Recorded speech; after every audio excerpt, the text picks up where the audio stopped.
کیا کہ وہ مشرق سے مغرب تک گئے. وہ ایک ایسی جگہ پر پہنچے جہاں پر سورج غروب ہو رہا تھا، اور انہوں نے دیکھا وہ ایک ایسے علاقے میں جا کر پہنچے جہاں پر انہوں نے دیکھا کہ ایک دیوار ہے، ایک چار دیواری ہے جس میں اندر جانے کا کوئی راستہ نہ ہے. اسلام نے ایک شخص کو اس دیوار کے اوپر بھیجا اور اندر بھیجا تو وہ شخص واپس نہ آیا. چلتے چلتے ایک جزیرے میں پہنچے، وہاں ایک شہر آباد دیکھا. جزیرے میں جا کے اتروں اور وہاں کے جو لوگ ان کو ملتے وہ آپ دیکھتے کہ وہ جسمانی اعتبار سے بہت ہی دبلے پتلے تھے. ہندوستان کی طرف روانہ ہو گئے اور اپنا ایک قاصد بھی شاہ ہند کے پاس روانہ کر دیا کہ وہاں جا کر کہو کہ ہمارے ساتھ. نے اس کو دیکھ کر اپنا سر نیچے کیا اور اس ایلچی نے اسکندر ذوالقرنین کو دیکھ کر اپنی انگلی ناک کے نتنے میں ڈال کر پھر نکال لی اور بغیر کچھ کہے کسی کے اپنی جگہ پر چلا گیا. پہنچا ذوالقرنین سورج نکلنے کی جگہ پر تو اس نے پایا کہ سورج نکلتا ہے، اور اسی جگہ پر ایک قوم کو بھی پایا کہ نہ ان کے لیے کوئی گھر ہے نہ سایہ ہے. حضرت ذوالقرنین علیہ السلام کا واقعہ. اللہ تعالیٰ نے حضرت ذوالقرنین علیہ السلام کو بہت ہی طاقت اور قوت عطا کی تھی. دوستو اس سے پہلے ہم اس واقعے کا پارٹ 1 پیش کر چکے ہیں، اب ہم پارٹ 2 پیش کر رہے ہیں. آپ حضرت ذوالقرنین علیہ السلام کے واقعے کا پارٹ 1 ضرور دیکھیے گا.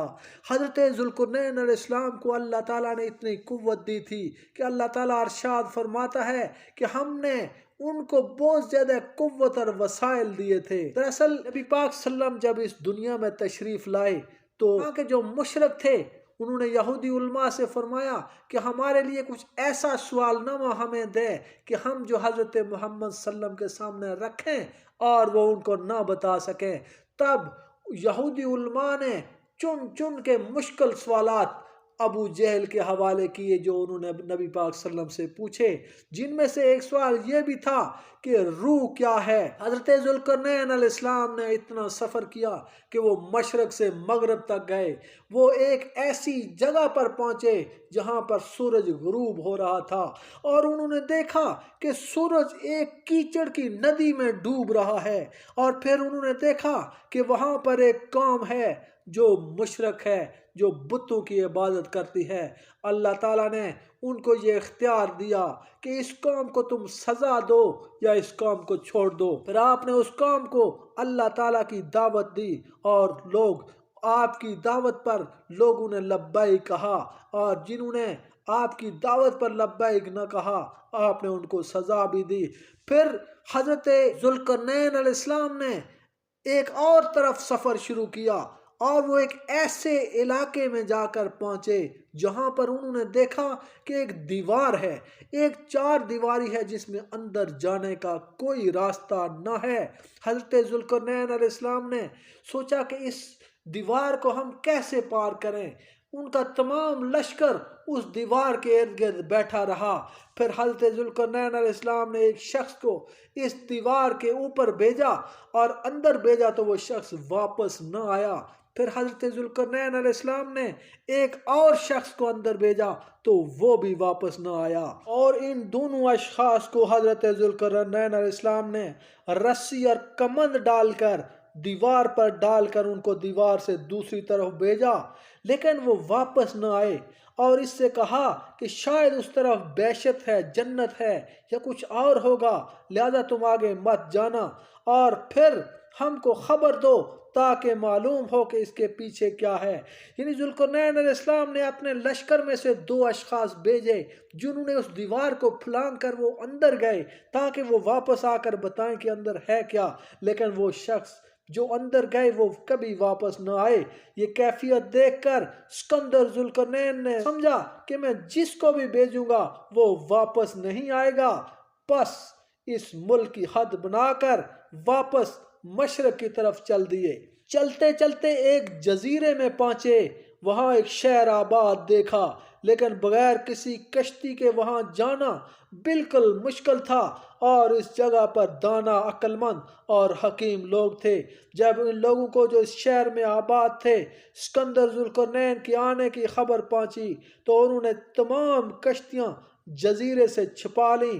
اسکندر ذوالقرنین میں اپنے لشکر کے بلب دریا چند روز تک اس دریا کے کنارے ٹھہرے رہے اور یہ سوچتے رہے کہ کس حکمت عملی سے دریا عبور کر کے اس جزیرے میں جا کے اتروں.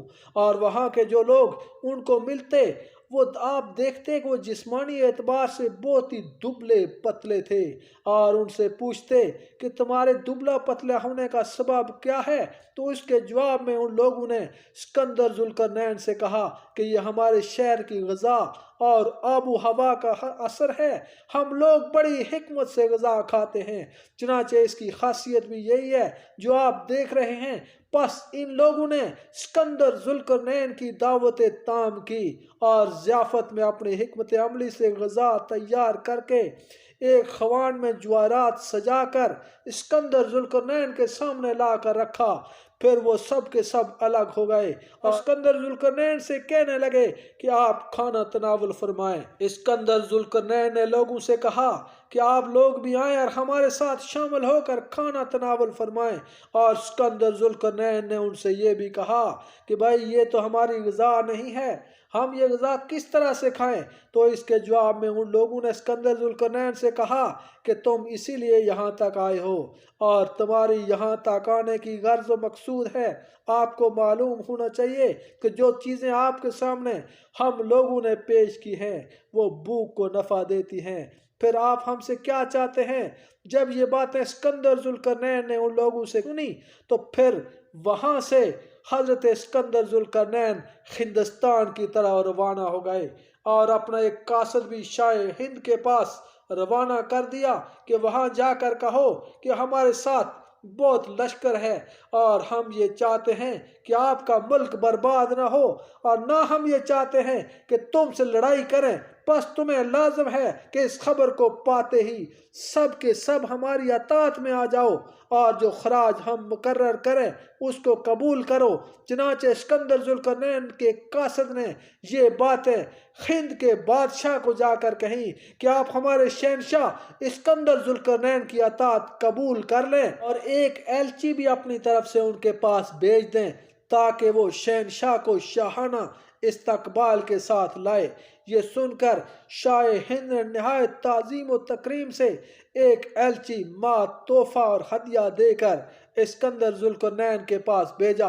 جب شاہ ہند کا ایلچی اسکندر ذوالقرنین کے پاس پہنچا تو اس نے بادشاہ ہند کا بھیجا ہوا تحفہ اور ہدیہ نذرانہ بادشاہ ذوالقرنین کو پیش کیا۔ تو اسکندر ذوالقرنین نے اپنے کارندوں کو حکم دیا کہ اس ایلچی کو لے جاؤ اور اچھی طرح رہنے کو جگہ دو، 3 دن کے بعد اس ایلچی کو میرے پاس حاضر کرنا۔ چنانچہ حسب حکم ملازموں نے اس کو لے جا کر اچھی طرح ایک جگہ پر رکھا اور 3 دن کے بعد حضرت اسکندر ذوالقرنین کی خدمت میں حاضر کیا۔ اسکندر ذوالقرنین نے اس کو دیکھ کر اپنا سر نیچے کیا اور اس ایلچی نے اسکندر ذوالقرنین کو دیکھ کر اپنی انگلی ناک کے نتھنے میں ڈال کر نکال لی اور بغیر کچھ کہے کسی کے اپنی جگہ پر چلا گیا۔ خاص لوگوں نے یہ حال دیکھ کر اسکندر ذوالقرنین سے عرض کی، اے بادشاہ، آپ نے شاہ ہند کے ایلچی کو دیکھ کر اپنا سر نیچا کیا اور اس ایلچی نے حضور کو دیکھ کر اپنی انگلی ناک کے سوراخ میں ڈال کر پھر نکال لی اور بغیر کچھ کہے سنے یوں ہی اپنی جگہ پر چلا گیا، اس میں کیا راز ہے؟ تو اسکندر ذوالقرنین نے فرمایا کہ میں اس کو دراز کا دیکھ کر اپنا سر نیچا کیا، اور یہ بات سب کو اچھی طرح معلوم ہے کہ لمبے قد کا آدمی احمق اور بے وقوف ہوتا ہے۔ یہ مثل مشہور ہے، یعنی دیکھا گیا ہے کہ آدمی دراز قد والے زیادہ تر احمق ہوتے ہیں، لیکن حضرت عمر رضی اللہ تعالیٰ عنہ نہیں ہیں، اور یہ بھی دیکھا گیا کہ ہر پستہ قد آدمی فتنہ ہوتا ہے، مگر حضرت علی نہیں ہیں رضی اللہ تعالیٰ عنہ، اور اس نے جو اپنی ناک کے سوراخ میں انگلی رکھی تھی کہ یہ میرا طالع اسکندر ہی دیکھے، پھر جاؤ اس کو میرے پاس لے آؤ، اس کو کھانا کھلاؤ، وہ بزرگ آدمی ہے۔ پھر اس کو واپس لے آئے اور اس کے کھانے کے واسطے صرف روٹی اور گھی بھیج دیا تاکہ اس کی عقل کی آزمائش کر سکے۔ چنانچہ وہ روٹی اور گھی کھا گیا اور اس نے ایک سوئی میں رکھ کر اسکندر ذوالقرنین کے پاس بھیجی، اور اسکندر ذوالقرنین نے اسی سوئی کو سیاہ رنگ کر کے اسی روٹی اور گھی پر رکھ کر پھر اس کے پاس بھیج دیا۔ اس نے پھر ایک ٹکڑا آئینہ کا اس پر رکھ کر اسکندر ذوالقرنین کے پاس بھیج دیا۔ پس یہ ماجرا بھی خاص لوگوں نے دیکھا۔ پھر ان لوگوں نے اپنے بادشاہ اسکندر ذوالقرنین سے عرض کی کہ اے جہاں پناہ، اس میں کیا حکمت ہے؟ بادشاہ بولے کہ روٹی اور گھی دینے کا مجھ کو یہ مطلب تھا کہ مرد علم و حکمت میں خوب ہوتے ہیں جیسے روٹی ساتھ گھی، اور جو اس نے روٹی اور گھی پر سوئی رکھ کر بھیجی تھی اس کا یہ مطلب تھا کہ وہ علم و حکمت میں خوب ہے۔ میں نے اس کی سوئی کو سیاہ رنگ کر کے جو بھیجا تھا اس کا یہ مطلب تھا کہ اس کا علم اور حکمت مانند آئینے کے صاف اور روشن ہے، اور ہم نے اس سے معلوم کر لیا کہ لمبے آدمی حقیقتاً بیوقوف ہوتے ہیں۔